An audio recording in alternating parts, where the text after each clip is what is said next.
Cancer, it's Marley from the Energy Boutique bringing you your October energy forecast. So welcome to October. We are entering in with Libra season. The Sun and Venus are both in Libran energy, really striving to push us to find balance, to make peace with some of the terms, some of the circumstances in our lives, and of course, to address the areas of our lives that are kind of chaotic, kind of extreme, and where it is that harmony is very much needed. I am going to recommend that you jump over to my YouTube and listen to the October energy forecast. Subscribe to that playlist because I do have a lot more time to go into the details, into the depth of these astro shifts and what they actually mean for us moving throughout the month. I can cover a lot more there than I can cover in these mini forecasts. So definitely check that out. So on the 2nd, we do have Mercury going direct, woohoo, in Virgo energy, 24 degrees. And this is going to really help your head out. This is illuminating the 3rd house that Mercury naturally rules over. Things have been foggy. Things have been confusing. We've been very stuck and fixated on elements of the past. There's been a negative narrative, really kind of cramping up that mental plane of yours and making it very hard to communicate your thoughts and your feelings. Having Mercury go direct in Virgo, it is time to kind of address some of the mental health issues that we've been suffering from, some of the details and concerns that we actually been keeping to ourselves that need to be vocalized out into the world, and where it is that we absolutely just need to focus on restructuring and reorganizing the way that we are talking to ourselves, speaking on certain matters, and expressing ourselves to other people. On the 8th, we have Pluto, the great transformer, going direct in Capricorn energy. Pluto has been in this 7th house of yours of partnerships and relationships and how it is that you share yourself with the world and the people that you love since 2008. Since his retrograde for the past 5 months, it was definitely a time where we went inwards to see where it is that maybe we give too much of our own power away to other people, where it is that maybe we concern ourselves too much with other people's lives, all as a distraction to not be able to do the inner work on ourselves that we know that we need to do. Pluto should have been reminding us where it is that we've given our power away and the hurt, the pain, the suffering that we've accumulated because of that, hoping to inspire us and motivate us to take our power back, to stand in our power, to take control over rebalancing the scales in our relationships and in those power exchanges. Now, Pluto moving forward, we're going to be able to have the heart-to-heart that we need to have, the conversations that need to be had, and we are going to be able to kind of rearrange our relationship dynamics in order to rebalance the scales and return some of that power to ourselves. On the 9th, we have the full moon taking place in Aries energy. It is also in conjunction with Chiron, the wounded healer. It's taking place at 16 degrees. This is our halfway marker through this astrological calendar. We are rewinding to the spring when we first entered into Aries season. And I will be honest with you, there's a lot of frustration, a lot of anger that will be boiling up and rising up in ourselves in order for us to get that energy out. There's been a lot of frustration, a lot of anger, a lot of even rage that you've been trying to hold within yourself, especially when it comes to your job, your career, or the roles and responsibilities that you have in life. Finances are definitely a soft spot, a trigger point. And because we haven't been as productive as we would like, we haven't been able to grow or improve or change as fast as we would like, there is a lot of frustration and anger that is sitting in our physical bodies right now, really blocking us from being able to move forward. On the 10th, we have Mercury moving back into Libran energy. We're still in a reflective type of situation up until about the 17th of October when Mercury reaches the 8th degree that it went retrograde in. But Mercury moving into Libra is definitely going to provide us some clarity. We are going to be able to actively work on getting our heart and head in agreement again. We're going to be able to have the conversations that need to be had in order to reconcile, repair some of the relationships that definitely took a hit while Mercury was retrograde. Mercury being in Libran energy is focusing in on your fourth house of home, of the family dynamics, of the mother relationship, and the inner child work that we need to be doing in order to repair some of the pain and trauma that we accumulated as a child from our relationships with our parents. Now, this is also about boundaries, and the fourth house is where Cancer naturally rules over, meaning we do have to take a good look at where it is that the boundaries in our life are needed and needed to be enforced in order to pull you back from interrupting other people's karma, from trying to save everybody else, trying to love and nurture them, and fully immerse yourself in other people's lives, again, as a distraction for you to not do the work within yourself. Libran energy is about balancing the scales in our personal relationships and having you pull back where it is that you've been too involved in other people's lives. This is also a perfect time for you to make peace with some of the situations that have popped off in your home and your family dynamic that you've been having a hard time coming to terms with, because of course we have to restore peace and balance and harmony before we can go ahead, move forward, and actually create better changes for ourselves and those that we love. I wanted to mention this only because it's taking place in your sign.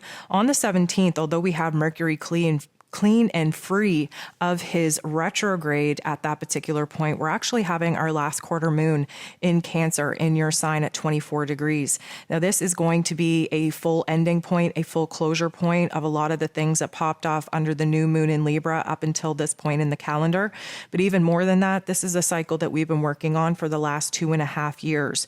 And because this is taking place in Cancer, it's affecting your first house of self. You have been going through a reinvention, rebranding of self. You are re-emerging as a better version of yourself because you've been exhausted, because you've been involving yourself in other people's lives way more than what it is that you need to be. Pulling back on that may create a little bit of an identity crisis because you kind of intertwine your identity with being needed, being wanted, being required in other people's lives to help them, to support them, to encourage them. Now, this doesn't mean that you're cutting people off and pulling back altogether, but it is necessary for you to understand where it is that you've been exhausted and energetically and spiritually depleted because of overextending yourself to other people. So expect a huge dramatic shift in the way that you're feeling about yourself, in the way that you want to present yourself to the rest of the world around the 17th of October. On the 23rd, we have a pretty jam-packed filled day with Saturn going direct in Aquarius, and then the Sun and Venus both moving into Scorpio. So first, Saturn going direct in Aquarius is actually going to be highlighting your 8th house. So Saturn has been in this 8th house since the ending of 2020, majority of 2021, and Saturn is about karma. He's about roles and responsibilities in life and where new systems, structures, and foundations need to be built in order to protect ourselves. Now, protect ourselves from what? Well, Aquarian energy has us concerned more with other people, more with the benefit and the goodness of the group, of the team, of the family, of the community. Many times we put our own wants, needs, and desires on the back burner to do what we think is right by other people, to do what we think other people expect of us. And a lot of the times with my Cancer friends, you guys are just so very much the mother of the Zodiac, where you want to kind of take care and nurture everybody back to a state of health and wellness, even though your health and wellness is kind of being pushed to the side. So as Saturn's been retrograde for the past 4 to 5 months, you should have been illuminated to where your boundaries had been tested, especially with the wants, needs, and desires, the demands and expectations of other people. And in the 8th house, it's time for something to die. It's time for something to end. If there's time and a place for this bittersweet ending to take place so that you can renew yourself, you can refresh yourself, you can resurrect yourself, and totally transform your life into something that resembles a little bit more balance of you advocating for yourself, doing what is right for you while still being able to show up and do what you feel needs to be done for other people.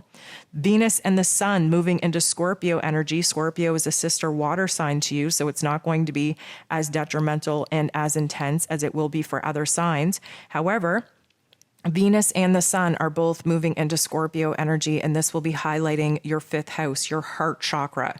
It's time to get real with what it is that you've been carrying on that heart space, the pain, the trauma, the memories, the suffering, where it is that the wounds are still alive and well, and where it is that you've built some walls up around that heart space, preventing other people from even being able to connect with you on the level and the connection to intimacy that you were hoping for. The heart space not only rules over our heart chakra, it also rules over playful energy, romance, creativity, and where it is that we can actually align with what it is that we're passionate about. Venus moving into Scorpio is very dark, very deep, very probing. We are going to find out where it is that our fears have been blocking us from truly pursuing what it is that makes us happy, but we're also going to get very passionate about what it is that we actually want, need, and desire in our life. The sun, again, shining a bright light on what it is that we have to kind of seek as far as the deepest, darkest truths within ourselves, get very real with the fears, with the doubts, with the insecurities that are constantly blocking us from stepping into our power. And of course, truly define what it is that we're passionate about, what it is we want to create, and what it is that we truly desire. Because this is the fifth house, you should be focused on A, removing the band-aids, removing the walls, removing the wounds from your heart space, and B, really identifying what it is that your heart and soul crave from here, whether it's relationships or creative endeavors or playful energy or whatever the case may be. It's time for you to get very real in honoring what it is that your heart and soul want you to pursue. On the 25th, we have the new moon solar eclipse taking place at 2 degrees in Scorpio, again in your fifth house. Now, this is continuing the eclipse energy that began back in the fall of 2021 that we touched upon in the spring of 2022. This has been on the Taurus and Scorpio axis, which is about give and take, which is about shadow realm and light realm. What do we have to end? What do we have to let die? What do we have to put a closure to in order to have the space to build something new, create something new, give birth to something new, where worth and values are concerned, talents and skills are concerned, routines, relationships, and long-term goals are concerned. Because this is a solar eclipse, we are getting gifted with something. We're getting rewarded with something. Something will be added to our lives. At a 2 degree in Scorpio, this is a deep emotional transformation, but we're also closing out the last 2.5-year cycle where we've accumulated a lot of negativity, a lot of pain, a lot of trauma that we've been storing in this fifth house of our heart chakra, blocking connection, blocking romance, blocking playful energy, blocking creativity, and where we're kind of unleashing ourselves to start a brand new 2.5-year chapter. Again, the Scorpio energy is trying to get you raw and vulnerable and in alignment with what it is that really makes you happy, what it is you're passionate about, and what it is your heart and soul is craving, and what it is that you truly desire. On the 28th, we have Jupiter, the planet of growth and expansion, beliefs and blessings, going retrograde still, but slipping back into Pisces energy. This is going to be a refresher course, if you will, where we revisit some topics and themes that really pushed us to grow, to improve our lives, that pushed us into our spirituality back in 2021. So Pisces energy is the last sign of the zodiac, another sister water sign to you, which means that we are revisiting the connection with ourselves, with our spirituality, with our higher self, with our intuition. We're revisiting our spirituality. We are deep diving into the pain and trauma that we thought we were done with, that we didn't exactly provide an actual ending and closure to. And we are bringing things full circle to see where it is that we have grown a lot, where we have improved a lot, where we have changed the belief system within ourselves and what is possible when we trust ourselves and really stand in our power. And with Jupiter retrograding in Pisces, this is illuminating your 9th house of your spiritual self, your higher self, your intuition. This is the number 9, which is also an ending and a closure point, preparing you for a brand new system, a brand new cycle to emerge, to really give you the tough love life lessons that you need to have in order for you to grow, for you to improve, for you to find your strength and power. And of course, morph the way that you believe in yourself as you kind of persevere through the highs and lows of these karmic life lessons. This 9th house is also asking you to kind of get in touch with what it is that you have desire to learn from here. The ninth house is higher education. And although we can look at our spiritual practice and our philosophical beliefs as a higher form of education, there is this want, need, and desire to be learning something new skills, new talents, new information. And in this ninth house, this is just picking up on something that likely got pushed to the back burner in 2021, and most importantly, coming into 2022, especially up until the spring of 2022, when we had Jupiter actually move into Aries energy. So on the 29th, we have Mercury moving into Scorpio energy, again, adding to the emphasis on this fifth house, on this heart chakra for you. We get the best of both worlds with Mercury moving into Scorpio, because Mercury is the intellect and Scorpio is intuition. So we do get blending of those two energies together, where we're able to kind of sort through the topics and the themes, the ideas in our mental plane and in our heart space, attempting to get the two on the same page, doing a deep dive within our psyche, within our heart space, to unearth some hidden truths about what it is that we are afraid to actually go after, what it is that we want, and what it is that we need to kind of move out of the way as far as old pain, old trauma goes, that is creating an unconscious block from us truly aligning with what it is that we're passionate about and what it is that we desire. There's a lot of truth that will come to the surface, both within ourselves and within our personal relationships.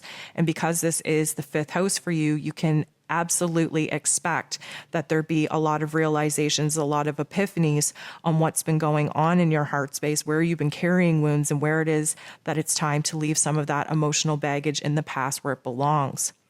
Lastly, on the 30th, we have Mars going retrograde in Gemini. So Mars rules over our physical energy, our drive, our passion, our desires. Him going retrograde is internalizing this energy. And in Gemini energy, this is definitely a mental plane issue. We are definitely going to see a huge illumination on some negative narratives, some anger, some frustration that has been repressed in us, some blockages on why we're not sure what choice, what direction, what path to choose, because this is setting up in your 12th house of endings and closures and hidden realms of thoughts, emotions, and memories. This is also a very karmic and intuitive house, which means that there's going to be a lot of unconscious emotions, memories, ideas coming up for you in order for you to process them correctly this time. Again, my Cancer friends involve themselves so freaking deeply with other people's lives and other people's problems, all in attempt to, yes, take care of those that they love, but also unconsciously distract themselves from doing the work that they need to do. And with this particular energy carrying us into 2023, you best believe that this is going to be a very long, deep, dark process of getting very real with ourselves, with our internal dialogue, with the memories that we've repressed, with the anger that we've shoved down into the deepest dark parts of ourselves, and where it is that we feel very frustrated in trying to navigate the intellectual field of making the right choice, making the right decision for us to move forward with. So some of the messages that the universal guides would like you to focus on as you move through the month of October, which is super fitting coming into Libra season, ruling over fairness and justice. This is definitely a time for you to really take a step back and figure out where life has been a little bit crazy and chaotic, in order for you to recognize that those are the areas that need your attention and love the most. We need to restore balance. We need to do what is right for us. We have to restore what is fair in our lives, and constantly showing up for other people and doing what is right for them when our cup is going very empty is not fair to us. This is an inner reflection that we have to kind of sit with before we are able to see how we are going to take action in our physical realm to rebalance the scales of peace, of harmony, of control, of power in our relationship dynamics.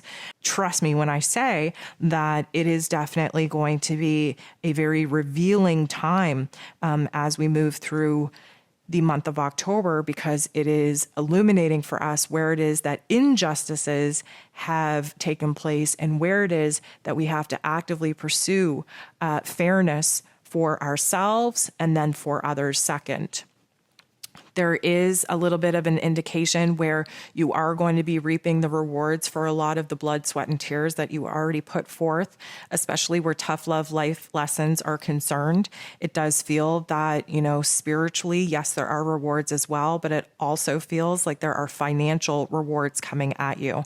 I don't know if this is coming in the form of, a raise in your job where the full moon in Aries is kind of highlighting that you're reaching a peak with roles and responsibilities in that 10th house, or if there was some kind of injustice that was created that, the retribution or the payout has been a long time waiting, or if there's been some kind of legal situation, estate contracts that have been stalling out that needed a little bit more time in order for the payout and the monetary reward to actually reach you. But either way, it does feel like you are kind of leveling up in finances in a monetary sense and receiving a lot of beautiful opportunities because of that.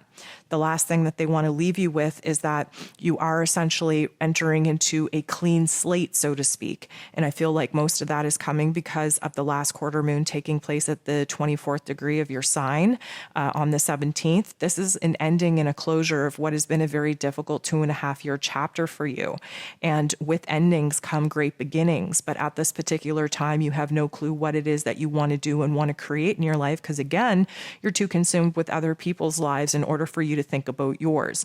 This would be a perfect opportunity for you to take a time out, for you to get very real with yourself, to get in alignment with what's going on in your heart space, what it is that makes you happy, what it is that you have a passion for, in order for you to actually set the path of intentions for you to be jumping into when this brand new cycle for you actually opens up and begins. It would be good to align your heart and your head so that your physical body can go ahead and take action on whatever path and direction you choose as we move towards the end of October and into November, when we get to bring to life some of the things that we've already decided upon in our inner realm.